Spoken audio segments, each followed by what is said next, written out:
you have Riley, Cooper, Jamari. Just like what are kind of some of the things you've learned from working with them? Man, I've learned a lot of things from all of them.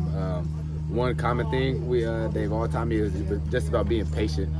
You don't want to force anything, or you don't want to go out and press so hard. So you just gotta let the game come to you and be patient. And when you're patient, good things will come. Going back to the Nebraska game, is it a little harder to flush it when you don't have the Big Ten championship game next week? You kind of have a month where you don't have another game. It was definitely hard to flush it, but I think we had Sunday off, and then we got back on Monday. I remember coming into the facility and sitting down with Coach Wallace and Coach Parker and letting them know, like, I took full responsibility. I felt like it was my fault. I let the seniors down. And they told me, like, no, like, it's a team effort, but I still took that upon myself to go sit down and meet with them and let them know how I felt. TJ, you're from Fresno, right? Yes, sir. How does a guy from Fresno, California, end up in Iowa City? Yeah, man. Sometimes I ask myself that too. Like, but no. So my dad played for Coach Don Patterson, who coached with Hayden Fry when he was here. So then I believe when Hayden Fry retired, Don Patterson went to Western Illinois, and my dad played receiver for him there.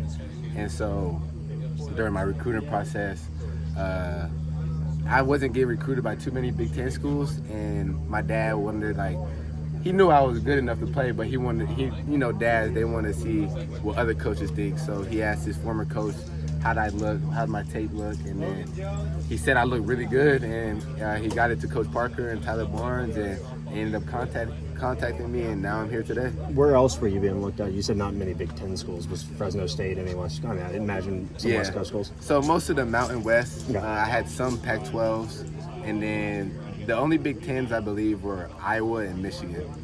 You were previously committed to Washington, right? Yes, sir. Okay. I just wanted to make sure Yeah. Clarification. That's on your Rivals profile anyway. I didn't know if it was right. Yes, sir. Were you happy with your performance on Saturday? I won't say happy. I'll say I was content with it, but I feel like I could have been better. I feel like I could have been tighter in coverages, stuff like that. Made some more plays on the balls, but it wasn't bad for my first start. But I feel like there's always room for improvement. How do you implement some of those changes in week 2? Just watching film, watching myself, technique, seeing what I could have did better, seeing how I could have got on my break faster, just things like that. I'm sure you've answered this question already, but how do you feel like you maybe separated yourself to end up being that second starter opposite of Jamari? I'll say probably production.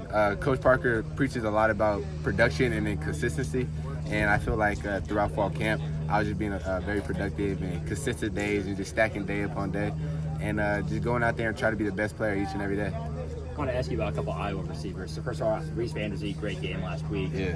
What's it like going up against him in practice? Oh man, it's great. At first, I won't say I didn't know who he was, but he started making some plays in fall camp, and I'm like, man, who is this kid? And then one day I sat down with him at lunch or something. I was like, hey, where are you from? He was like, oh, I'm from where Zach Lupner is from. I'm like, okay. And then he just kept making plays. I'm like, man, this kid's gonna be good. So no, it's great going against him. Like, he gives me really great matchups, and he helps me prepare for the week ahead, and hopefully I help him too. Was there a play that stuck out to you at all during those practices? Man, there's a couple where he just went up and got him. As you guys can see, he has really good hands. I feel like he has strong hands, and so like anywhere in his vicinity, he's gonna go and grab it. What was kind of like your first impression of him before you started seeing him make plays? Man, at first I thought it was a tight end. Yeah. He lined up out wide, and I was like, oh, tight end, like alert motion, and he didn't go. And then like some of the guys were like, no, he's a receiver. I was like, and he big. I was like, he's a receiver. But no, that's I'm glad he's here. I'm glad he's with us. He's a great receiver, and I can't wait to see him make some more plays. Then another guy you performed